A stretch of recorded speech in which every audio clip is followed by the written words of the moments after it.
When I wanted to make the transition into tech back in 2020, the industry was booming. Companies were growing, so they were hiring, they're taking advantage of the low interest rates. They were able to work from home.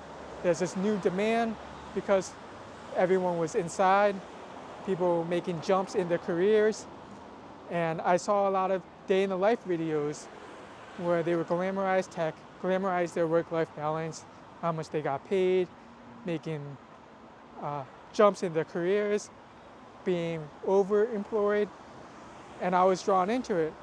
While my industry, the nightclub industry, took a hit, I was furloughed, I thought I'll make the transition into tech.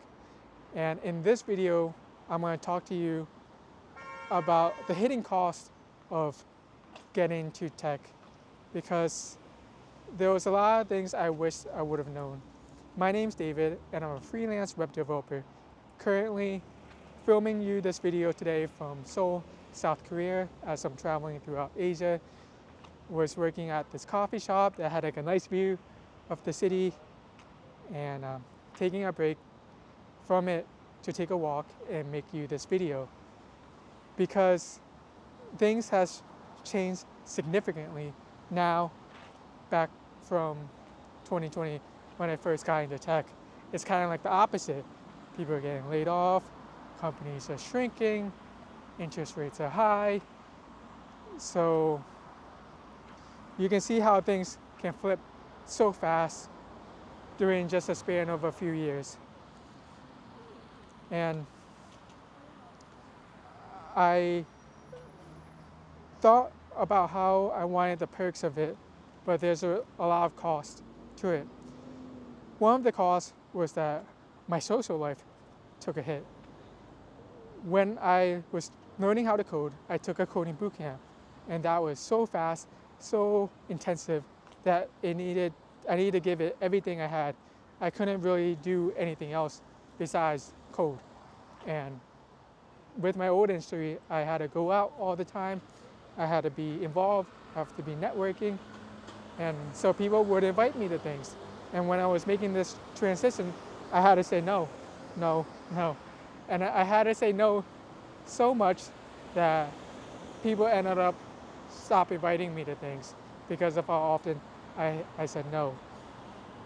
And that was the price I had to pay. Like, I needed all the time I had to focus on coding to be able to make it into this field.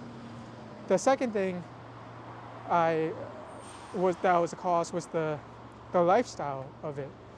Yeah, I wanted to be in tech so I can work remote, but what did this actually entail?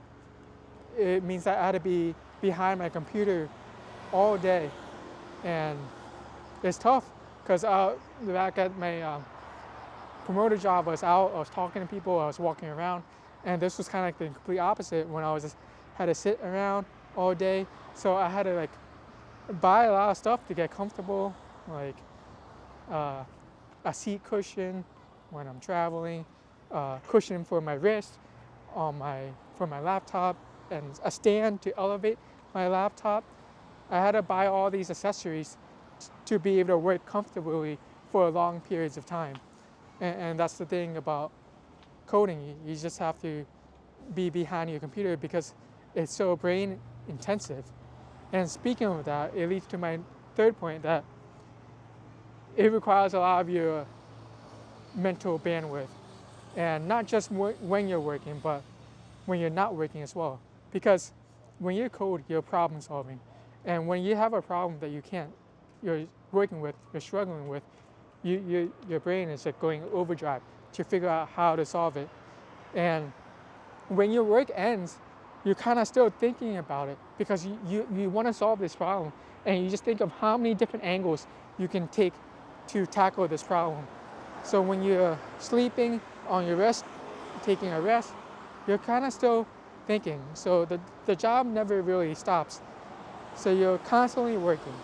And my promoter job was like that, but my other jobs, when I was working in finance, it wasn't like that. It was just when I would work in the office, I'll focus on my accounting work, but once I'm done, I'm done. But coding and like that, you're kind of still thinking about the work because of how mentally intensive it is, that it takes up other areas of your life. So those are the three main things that when you're making this transition, I couldn't really, I sacrificed, you have to make sacrifice, and I had to sacrifice my social life. The lifestyle, yes, you get to work remote at times, sometimes now like you can't really work remote at certain companies, but you have to be behind your computer all the time. And thirdly, is mentally intensive. It's going to drain you. Your willpower to think. Like sometimes you'll get hungry because of how much you use your brain. So coding is a very brain-intensive job. So those are the three hidden costs of coding that you have to make a trade-off with getting to this field. If you need help with a project, I'm a freelancer, so I can take on new web development projects. Feel free to message me, and I can see how I can help. I also do coaching for aspiring devs, so I can see where you're at and work with you one-on-one to help you get you to your desired goal. Thank you so much for watching.